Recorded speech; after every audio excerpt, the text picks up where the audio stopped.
nosso que estais nos céus, santificado seja o vosso nome. Venha a nós o vosso reino, seja feita a vossa vontade, assim na terra como no céu.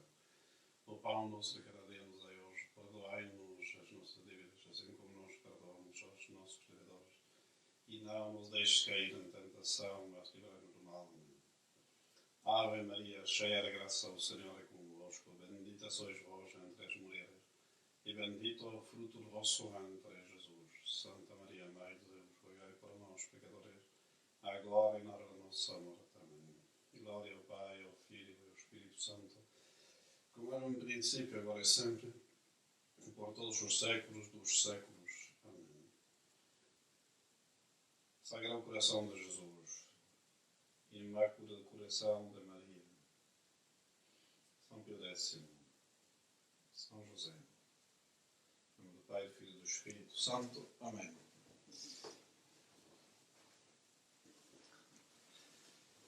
Boa noite. Então, para aqueles que estão preocupados, não existe a versão informática, como menos até onde sei, do vírus Covid-19, assim que podem ficar tranquilos. Não, quando menos por enquanto não passa por ali. Assim que podemos ficar confinados, mas informaticamente vinculados ainda. Então, retomamos as nossas considerações sobre a vida espiritual. Temos visto que essa vida espiritual é uma relação com Deus. Esse Deus é um Deus, obviamente, mas em três pessoas, porquanto temos visto a última vez, rapidamente, as relações que nós temos com Deus Pai. Agora passamos às relações que temos na vida espiritual com Deus Filho. Então, se pode dizer, devemos falar de três aspectos dessa relação com Deus Filho, o verbo de Deus, Jesus Cristo. Uma que é nosso irmão, duas que é o esposo da nossa alma, esposo místico, obviamente, e também é o nosso chefe, sabe? No sentido caput, a cabeça, será de onde deriva finalmente toda a vida da graça, como veremos.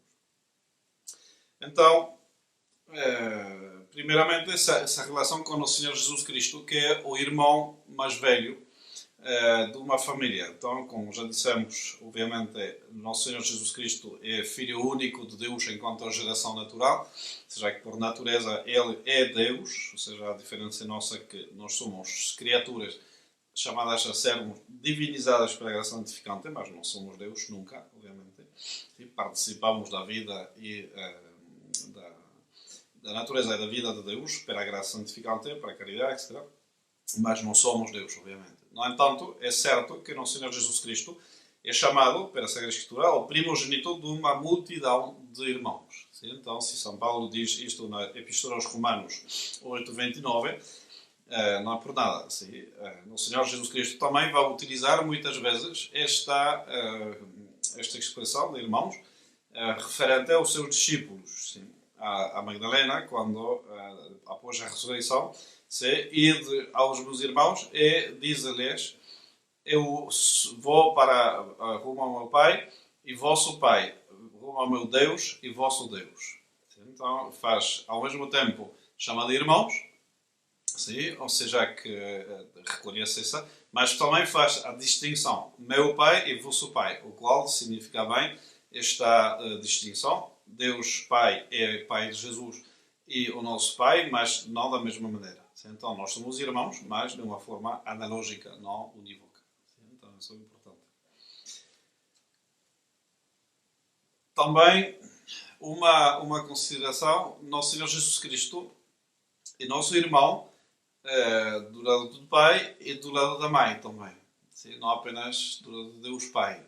É um pequeno... porque tocando a nosso Senhor Jesus Cristo, obviamente, Ele sendo ao mesmo tempo verdadeiro Deus e verdadeiro homem, pois vamos começar a misturar coisas que não pertencem exclusivamente à vida trinitária, ou seja, são coisas de nosso Senhor Jesus Cristo, verdadeiro Deus, com certeza, mas também verdadeiro homem. Então, enquanto Deus não tem mãe, obviamente, mas enquanto homem, Ele recebeu a sua natureza humana via à maternidade de Nossa Senhora, porquanto ela é mãe de Deus, e é mãe de Deus porque o seu filho, que é Jesus Cristo, é Deus. Há pessoas que por aí têm, ou seja, não é novo, houve sempre hereges para não compreender isto, como é que Nossa Senhora pode ser chamada de Mãe de Deus, se Deus não tem mãe, obviamente, é de toda a eternidade e existe, evidentemente, antes que Nossa Senhora existisse, porquanto, obviamente, não poderia ser Mãe de Deus. Bom, o que temos de compreender, obviamente, ninguém está a dizer que Nossa Senhora é Mãe de Deus enquanto Deus, ou seja, não faz sentido nenhum. Mas acontece que Nossa Senhora é mãe de alguém, esse alguém é Jesus Cristo, e esse alguém não tem pessoa humana, tem só uma pessoa divina, a pessoa do Verbo de Deus. Sim? E a relação de maternidade, tal qual como a de paternidade também, é de pessoa a pessoa. Sim? Não posso ser o pai de algo, é forçosamente o pai de alguém. Sim? Então é uma pessoa. Porquanto é verdadeiro, absolutamente.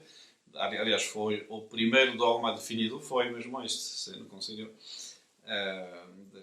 de, enfim, não importa, Éfeso, em que definiram os santos padres conciliares que Nossa Senhora é mãe de Deus. Sim, nesse sentido, ser mãe de Nosso Senhor Jesus Cristo, que é Deus. Sim. Então, digamos, quando a gente tem que explicar bem e compreende bem os termos, não é nenhuma dificuldade, obviamente. Mas o que interessa neste ponto é que, assim como o Nosso Senhor Jesus Cristo quis, de certa maneira se pode dizer, partilhar o seu Pai, no sentido que nós partilhamos a filiação divina com o Nosso Senhor Jesus Cristo, embora de uma modo um pouco diferente, essencialmente diferente, analógico, vamos dizer, também ele quis nos dar a sua mãe, ou seja, que os irmãos, quando têm o mesmo pai e a mesma mãe, pois são realmente irmãos. Sim? Quando algum dos dois, por algum acidente da vida, não é o mesmo, então fala sendo meio irmão, não sei o que, uma coisa dessas. Sim? Então, lá não é o caso, porque temos tanto Deus Pai como Pai, adotivo, como Nossa Senhora como Mãe. E essa doação, digamos, foi feita ao pé da cruz, quando Nosso Senhor, tocando o caso de São João, pois entrega a sua mãe ao cuidado de São João, e São João cuidou da sua mãe. Sim, filho, eis aqui a tua mãe, e mulher, eis aqui o teu filho. Sim, então, é verdade, ou seja, essa filiação de Nosso Senhor Jesus Cristo de pai e mãe vai ser como transferida para nós em forma analógica. Obviamente é assim como nós somos filhos de Maria fisicamente, mas apenas espiritualmente, pois também não somos filhos de Deus naturalmente, senão por via de adoção e com esse aspecto de uma certa transformação da nossa natureza, essa elevação real, essa sanação real do pecado e toda a coisa que tem a ver com o pecado, pela graça santificante.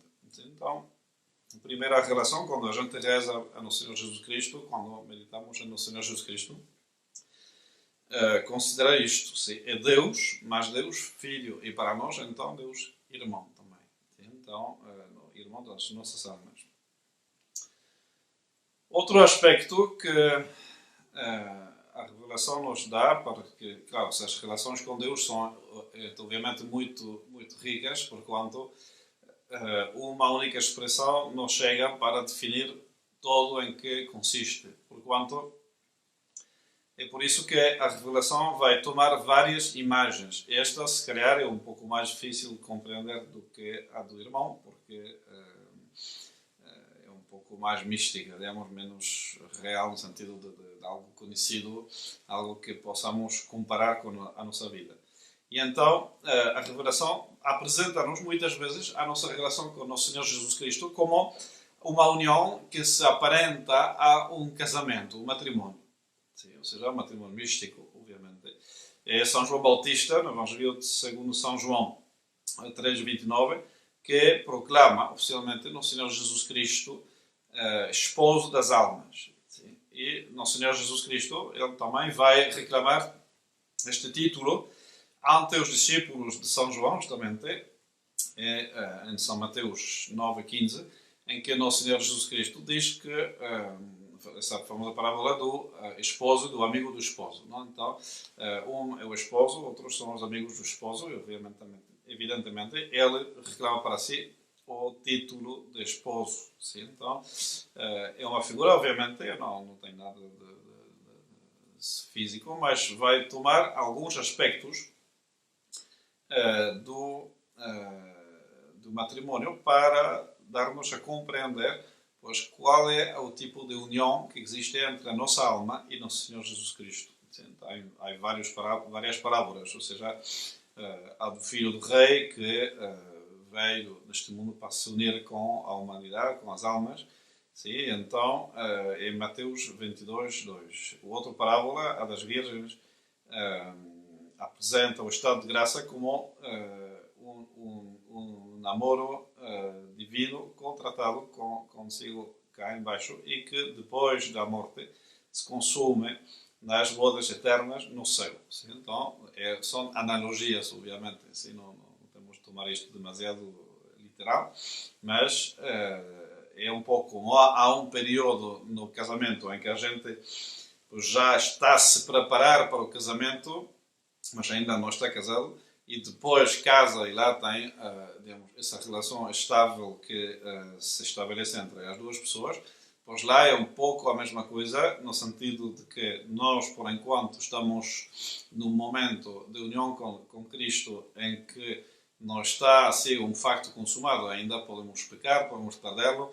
podemos prevaricar, ou seja, no sentido de falhar a nossa vocação, porquanto tem algo a ver com o namorado, com o namoro, perdão. Que o namoro a gente pode romper por uma razão proporcionada, obviamente, mas não é um estado definitivo. Sim? Enquanto, uma vez casado, já digamos, entramos num estado estável, por definição. Então, é essa a imagem não? De uma união, mas ainda imperfeita, e que aponta a uma união perfeita posteriormente, depois da morte, no céu, completamente. São João, no seu Apocalipse, também fala dessas bodas do Cordeiro, que se começam pela graça e que são consumadas na glória. São Paulo é muito famosa a epístola que se lê na missa dos casamentos, justamente, em que ele diz que o matrimónio é algo grande. Digo isto em relação a Cristo e a Igreja. Sim? Então, o matrimónio humano, cristão, é uma imagem daquela união que se realiza entre Cristo e a Igreja e mesmo entre Cristo e cada uma das nossas almas. Então, temos, obviamente, todas estas figuras que vão utilizar aquela metáfora das bodas, do matrimónio, para mencionar esta relação especial que temos com o Senhor Jesus Cristo. Por que isto? Porque o matrimónio, obviamente, é uma relação de amor entre duas pessoas. Sim? E então, nosso Senhor Jesus Cristo, obviamente, Ele ama-nos e espera de nós, pois também, uma relação de amor mútuo. Ou seja, que amor com amor se paga. Acho que, não lembro se São Bernardo acho que disse isto. E então, nosso Senhor Jesus Cristo ama-nos e espera, como é lógico, ser amado de volta. Outra razão pela qual se compara com o casamento é que Nosso Senhor Jesus Cristo, nesta união, vai aportar às almas os três bens que todo esposo dá para a sua esposa. Então, primeiro, o seu nome e os seus títulos. Sim? Ou seja, o nome é cristão, ou seja, a partir do momento em que a gente recebe o batismo, passamos a tomar o nome de família, finalmente, de Deus, que é cristão, justamente, que o Cristo é o ungido, não? Aquele que recebeu a unção da divindade sobre a sua humanidade. Então, para nós é um nome de família que vai muito bem, se bem nós não somos o Cristo, mas somos outros Cristo, no sentido que também ungidos pela graça santificante, não pela divindade diretamente, como Nosso Senhor, mas sim pela graça santificante, que nos eleva há uma união muito superior a qualquer outra coisa existente com Deus. Então, primeiro isto, a gente apanha ganha este nome de cristão porque passamos a fazer parte da família como uma esposa que entra na família do seu esposo e toma o seu nome, o seu apelido.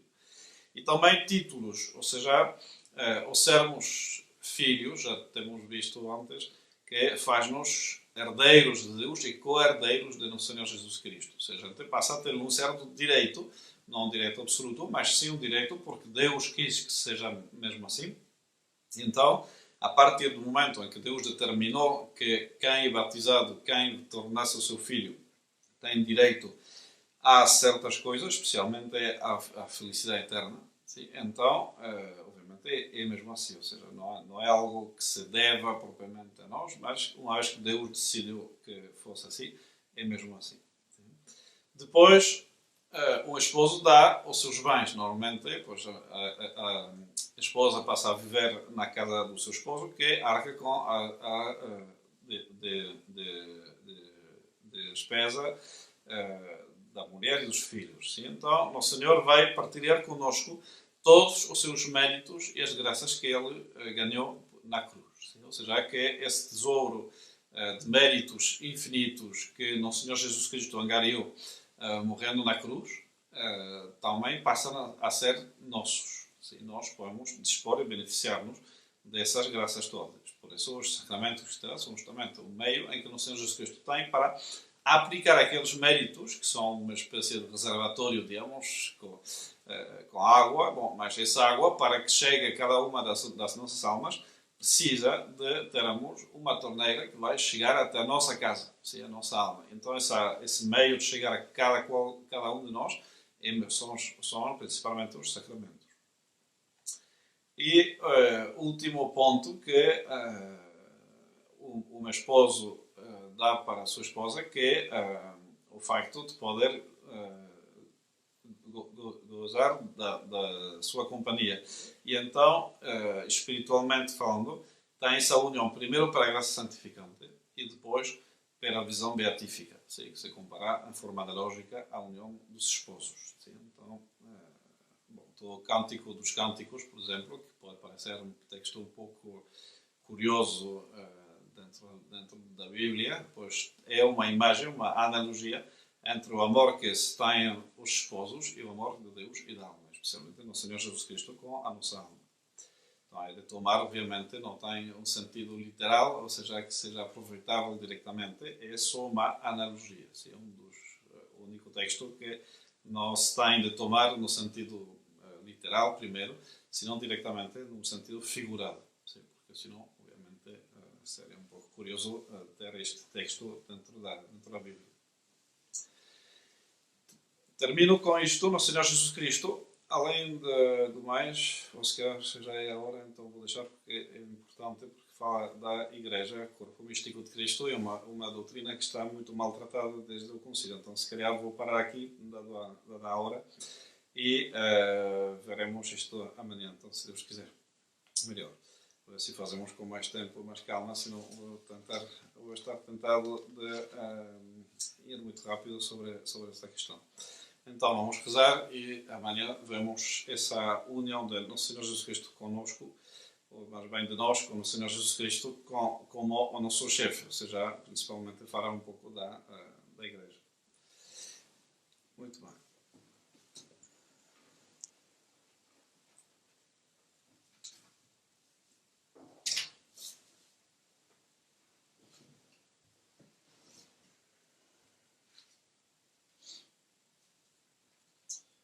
Do Pai, do Filho e do Espírito Santo. Amém. Meu Deus, adoro reverentemente a vossa infinita majestade e agradeço humildemente todas as graças que me dispensastes, especialmente a mercê de me terdes conservado neste dia. Vinde, Espírito Santo, iluminar o meu entendimento para melhor conhecer as minhas faltas e inspirar-me um sincero arrependimento.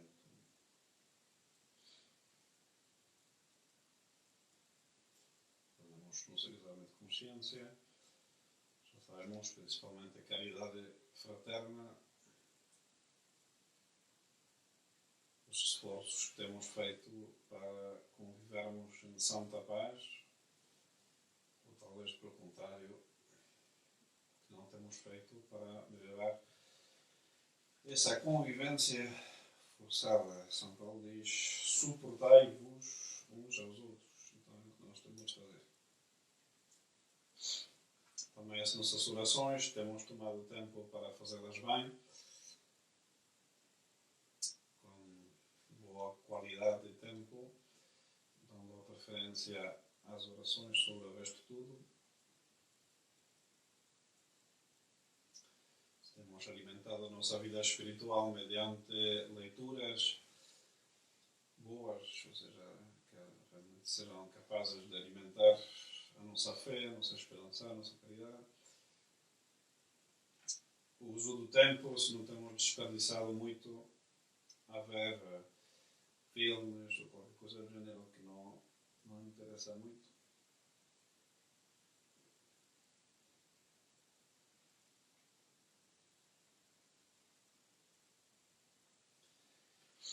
Acto de contrição. Meu Deus, porque sois infinitamente bom, e vos amo de todo o meu coração, pesa-me de vos ter ofendido, e com o auxílio da vossa divina graça, proponho firmemente emendar-me e nunca mais vos tornar a ofender.